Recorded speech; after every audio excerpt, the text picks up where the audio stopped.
Ladies and gentlemen, welcome back to the Thomas Reactions YouTube channel. And last night was Misfits 007. Now I made my prediction video yesterday, it was up. Now it's time for the reactions, see what I got right, see what I got wrong. First of all, the Misfits prelims. I didn't predict any of these fights except for the main event of the prelims, which was Boogie versus Wings, which I'll get to in a minute. But we'll start off with the first fight. There's that guy, what's he called, Zuckles, against the mystery opponent. The mystery opponent was Halal Ham. This made me very happy. I like the fact that Halal Ham was the mystery fighter, because I like his frequency. I like the fact that he's losing weight, he's improving, and he's trying to be a better boxer, because he's sloppy and kind of bad, but he's getting better every fight. I notice it. You know, from losing to Sol Pappy to facing DTG on Misfits 2, and just completely swinging arms everywhere, fighting Ginty to still kind of like swinging arms, but get the jab in there, but obviously disadvantaged by the reach, to this one, where he could throw punches a lot more effectively, and he was jabbing, he was going to the body, and he was following it up with rights. Zuckles decided he wanted to do a spinning back elbow. I guess this was just to spice it up because he was losing. Yeah. He got 2 points taken away from him, which is fair because it was intentional, you know. Doesn't need a warning. 2 points, I think, is fair. It doesn't matter anyway, he was losing. Next fight, it was that some guy's brother versus some other guy. Very boring fight. It was literally a lot of shuffling and jabbing. They both look shit, if I'm being honest. Nothing exciting about it. Then it was Unbear versus Korn, I think. Korn being like some Twitter person, Unbear being like some small YouTuber. It was actually very entertaining to watch. They weren't that good, but it was entertaining just to see them, like, because they were fighting back, in all fairness. And some would say Korn won, some would say Unbear won, but Unbear got the win. And I don't really disagree, to be fair. Korn did alright. Korn was great on the defense. One thing that impressed me about Korn was he came in like head movement and stuff. Like, it wasn't clean head movement, but he went in there like he was putting the pressure on Unbear, but he was also being defensive at the same time. I think he went in there with a lot of good head movement, but Unbear just had a jab and basically just used his arms to keep him back, which I think was great. Then we got to the main event, Wings of Redemption versus Boogie. It's exactly how I said it would be. You know, Boogie seemed more motivated and whatever, but going into the fight, Boogie couldn't even move, like, he couldn't do it, right? Wings of Redemption had the longer arms. He's a taller person, which means, like, the fat mass is more, like, wide out, spread out than Boogie, so he's probably a bit more mobile than Boogie is, because Boogie's quite literally round. But yeah, Wings used these long arms and managed to land a couple of shots, and eventually just got a TKO because Boogie couldn't fight. Boogie's pants couldn't even stay up. I mean, it was hard to watch, but I respect Boogie for getting in there. I respect Wings for getting in there. It's actually quite inspirational to watch. But the main card, obviously I couldn't watch this live because I'm not paying DAZN price for monthly subscription anymore, because that shit is ridiculous. And I mean, come on, it's just, I'm not paying for everything, you know what I mean? So I was watching True Geordie's live stream. Shout out to True Geordie. I haven't been able to watch the full fights back yet because they haven't fucking uploaded. I've waited all day. Not Misfits, not DAZN X series. No one's uploaded the fights. Normally they upload the fights a couple hours after or the day after. They haven't uploaded any fights. So it's kind of annoying, but whatever. We'll get into it regardless. So I had Little Belzy versus Lil Kimchi. Now going into this, I said Lil Kimchi would win, even though Lil Belzy had the advantage. But I just thought Lil Kimchi looked a lot more in shape. She looked better on pads. She was more aggressive, but I think that's how kind of like the fight was. Lil Kimchi was a lot more aggressive, but Lil Belzy kind of like was able to use her boxing and jab. I've seen obviously clips, but I haven't seen the full fight. I watched the highlights, but highlights was always like the last 30 seconds of the fight. So Lil Belzy won. I was wrong on that one. Now DK Money versus Virus. This was shocking. This was surprising because I said DK Money would win. Here's why, because DK Money's been in there 3 times. Nick Island, where he lost, right? First fight for both of them, can't blame him, right? Ryan Taylor got headbutted, right? Then his next fight, so he hasn't had a chance to showcase. Then his next fight was against King Kenny. I mean, he had no chance there, right? Knocked out. This fight was his comeback fight. He seemed motivated. He seemed like he'd been doing a lot of learning, and he was ready. And honest to God, he was a lot better. He knew how to box. He was smart with it. He was more powerful. his skills better, and he was doing great. He would literally counter punch Virus and then hold, and then counter punch and hold, counter punch, hold. He had a tactic and it was working. And in the second round, he caught Virus to the one of the best knockdowns I've seen in Misfits so far. The way just Virus came in and just clocked him with the left hand on his fucking on the side of his head, and Virus just went down. Virus got up. Fair play to Virus. But then this is the shocking part. Next one, Virus has got up. Virus is struggling there, right? Because one thing I respect about Virus is he's got heart and he's athletic. I'll give him that. But DK Money was way better at boxing in this, and DK Money was owning the fight. But then Virus used his brain, and because he knew DK Money was just counter punching, then he would hold him, then counter punch and hold. And Virus, as soon as he got out of the hold from DK Money, threw a massive uppercut. Knocked him out cold. Knocked DK Money out cold. Like, this was actually, remember when Slim, flatlined, Tempa? Remember when Tempa was rocked? Do you remember when KSI rocked, literally, slumped Tempa? Tempa's getting slumped all the time. Remember when Jake Paul slumped Tyron Woodley? DK Money was slumped like that. He got uppercutted. His mouth guard came out, and then on the way down, caught a right hand as well. Craziest thing I've ever seen. That was back and forth, because that fight was actually good as well.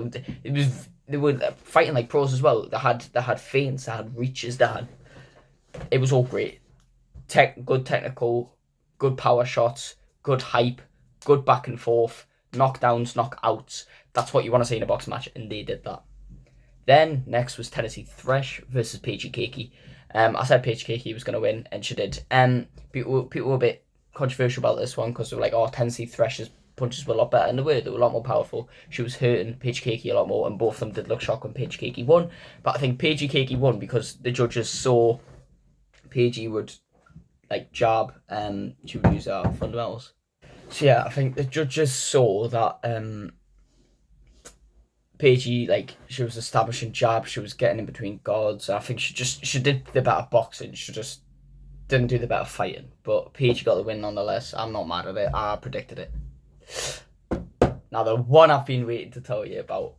Salt Papi versus Anthony Taylor. And boy, did I tell everyone. Everyone's like, oh, Salt Papi's so great. He's got knockout this, knockout that. But he's not on the level of Anthony Taylor. Anthony Taylor can box. Okay, Anthony Taylor is one of the best crossover boxers. Okay, I don't care if Salt Papi's got knockouts. He beat Halal Ham on decision. Knocked out Andy Worski, who couldn't step in the ring. Knocked out Josh Bruckner, but Josh Bruckner isn't the best. You know what I mean? Anthony Taylor's been in there with pros like Tommy Fury and survived. He's been in there with Tommy Fury and arguably did as good as Jake. Didn't get as hurt as Jake. You know what I mean? So Anthony Taylor won. Obviously, it was short fights. It was 3 rounds. But just Salt Papi was just not ready for what Anthony Taylor was on. Anthony Taylor was just outboxing him, just giving punches where Salt Papi couldn't count on him. Salt Papi didn't know what to do. But Anthony Taylor got the win. Told you so. Then Swarms versus Deji. This fight was very hard for me because Deji, I love Deji. Support his whole boxing journey and everything, you know. Lost to Jake Paul, and I was rooting for him against Vinny Hacker. Lost to Vinny Hacker. Rooting for him against Alex Wasabi. Lost to Alex Wasabi. Came back against Fusi. Had his horrible fight with Floyd. Now he's back against Swarms. I love Swarms because he fought KSI. That's odd. Then he started his YouTube channel, and I've watched him since the KSI fight. Listened to all his diss tracks. He's been promoting influencer boxing like nobody else. Swarms is goated. Made his comeback against Ryan Taylor. I mean, it was a shit fight, but you know what I mean. But then this was, yeah. I think Deji did what he said he would, and he says, I'm just here to have fun, and that's what he had. And this is what I love about Deji, right? Because he's so humble that he doesn't need to knock people out to be like, I'm great. You know what I mean? He did what he said he would, and he went in there, had fun, and he could have knocked out Swarms if he wanted to, but instead he just went in there, outboxed Swarms, and showcased his skills. I mean, Swarms would back up in the corner, clinch up. Deji would find ways to get between that guard. He'd hook him on the sides and hit the temple and get past that guard. He'd uppercut him through the guard. He'd hit body shots and stuff. And then Swarms has got hands as well. Swarms has improved massively because he can throw. He throws hard and quick, right? And he's good on the front foot, but what he's figured out is he's not good on the back foot. And that's where Deji put the pressure on him, because every time he was in the corner, Deji would throw flurries of punches, you know what I mean? He'd hit like quick uppercut hook and stuff like that. But what I was impressed with was that every time Swarms, like a lot of times when Swarms would throw Deji, like Deji said, he has that best head movement in the game. He does honestly. He slipped one. What did he do? He slipped one, rolled under one, and then slipped that one like that. It was amazing. Honestly, Deji is good. Swarms is great. I think picking Deji was a wrong decision for Swarms, because if he picked anyone else, honest to God, Swarms could do great. In his next fight, Swarms is gonna put on a show. I'm telling you now. So I'm very happy about that one. But now you know what it's time for.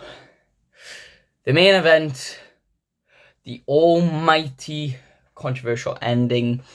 KSI knocked out Joe Fournier in the second round. Now he has my opinions on it. I've watched it back multiple times, different angles, watched the knockout, slowed it down so many times I couldn't come to grips with it. But I think I've determined it's an elbow, right? But he has. Let me break down the fight first, right? Joe Fournier was here for a quick check, right? He's had us all fooled. They picked him up as this big, oh, I'm a pro boxer, I'm a test. He was shit, right? You can tell from the first 10 seconds of the fight that he was shit. The first right hand, KSI said, oh, I'll throw one shot and you'll recognise the power. And that he did. He threw one shot. Joe Fournier already complaining, back of the head, even stopped the fight and went, they hit on the back of the head. And he was fighting like a little fucking toddler, right? His little fucking stance of, he was like a fucking old man at his Pilates classes, man. Like, he was dog shit. He was dog shit.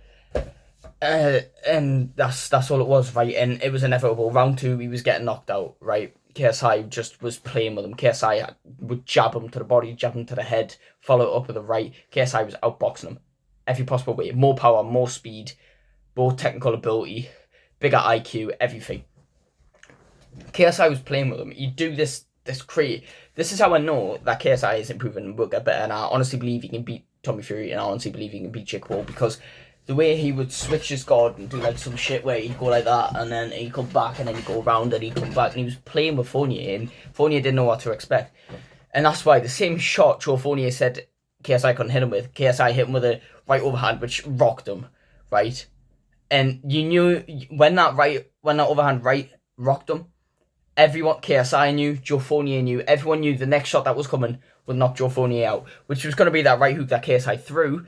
But this is what happened. Joe Fournier knew he was in trouble after he got hit with that overhand right. Rocked him, right? He's dizzy. He knows what's coming. What he did was he clinched KSI, like held onto him, right? And that when the punch came, don't clip that. Fucking hit his head, right? Turned his head so the punch wouldn't connect, right? And when the punch didn't connect, guess what? When the punch connects, punch goes like that. Guess what comes with the punch? An arm and an elbow, right? But most of the time, the shot will hit, right? So the person's head will move, so this won't connect with the head. But what Joe Fournier did was hold on and turn his head horizontally, right? So that by the time the punches went past, Joe Fournier is going to catch the elbow or the forearm, right? And ultimately knocks him out, right? But I reckon, right, if it wasn't for that right overhand, that elbow wouldn't have knocked him out. It would have hurt him, obviously, because it's a fucking elbow, right? But that elbow wouldn't have knocked him out if he hadn't already been rocked by that right overhand, right? But I think it's very, very cheap of Joe Fournier to say after the fight, oh, he cheated, you know. He literally, once he found out he was hit with an elbow, right, he took advantage of that and started twisting everything. He was acting like he was doing good and he was just getting started, and then he was finally starting to turn up, and then KSI cheated and hit him with an elbow and knocked him out. As if he wasn't already getting outboxed, wasn't already getting outskilled, didn't already get rocked, and wasn't already about to get knocked out, right? For him to say it was intentional, what David Hayes saying is intentional as well, because he's fucking getting all that money off Joe Fournier, right? To say it's intentional is a fucking injustice, right? If it was intentional, right, the intention came from Joe Fournier, right? Because KSI threw the hook like a normal person would throw the hook, right? The only person that made that elbow happen was Joe Fournier. KSI can't plan that. There's two different people doing things at one time, you know. Joe Fournier is trying to protect himself and not get killed. KSI is trying to kill him, right? Joe Fournier grabs his way onto KSI. You saw his left arm was hooked there, and then he's tucking his way in, right? So he's walked into that elbow, got himself clocked, and be knocked out, right? If anyone had intention behind that, it's Joe Fournier. And I'm not saying he wanted to get elbowed, but I'm saying he made the elbow happen, right? If he hadn't clinched and clung on and hadn't stopped boxing and had just not tried to... He was trying to survive, basically. What I'm trying to say is he was trying to survive, not box. And if he had boxed and not just tried to survive, that elbow wouldn't have happened. The elbow wasn't KSI's fault. He was doing the right thing. Joe Fournier wasn't. But of course, Joe Fournier is going to go backstage, act like, oh yeah, I'm fine, I was great, I was doing great, I was boxing well, when he clearly wasn't. And then to say he just cheated, the elbow wasn't intentional. No, the elbow was unintentional. Everything KSI did was good, everything he did was shit, right? It's just so unfortunate that Joe Fournier was on the receiving end of KSI's elbow, right? And to say he should be DQ'd is an injustice, right? I think the best possible thing to happen out of this, right, to end all controversy, the PBA, right, the fucking commission behind this fight, the Professional Boxing Association, I think it is, right, they need to overturn the fight. They need to make it a no contest because the elbow was unintentional and it ended the fight, and it can't be helped, right? Not a DQ, because if it would be a DQ, that would mean the win would go to Joe Fournier and KSI would lose, when it wasn't KSI's fault, and Joe Fournier was going to lose regardless, because he was doing dog shit and he wasn't winning. To call a DQ would mean he's been warned and he's kept doing it, or he's done it with intention, right? That's not DQ worthy. That's no contest at most, right? Or he can forget about the fucking appeal, because it was his stupid fault that he was so shit anyway, and he can do a rematch, set it up Misfits 08. No need to start training again, no need to go through a whole camp again, right? You're both ready for this one, right? He claimed if that elbow didn't hit him, he would have beat KSI, right? Stupid twat, right? If he's so confident on that, Misfits 8, 3-4 weeks, whenever the fuck it is, set it up, run it back, KSI will do it again, he'll knock him out, right? Like, it's either do the quick rematch, right, and we'll get the same result, right? Hopefully without the elbow, or PBA can rule it a no contest, but not a fucking DQ, because by no means does Joe Fournier deserve that win whatsoever. And honestly, when I watched it back, I could tell Joe Fournier was in this for the check. There was no. He actually expected to be that good with his little skills. Like, he didn't seem like the same person at the press conference that was chatting all this shit like, oh, I'm a boxer, I will beat you. And then he's just in the ring like a little 5-year-old.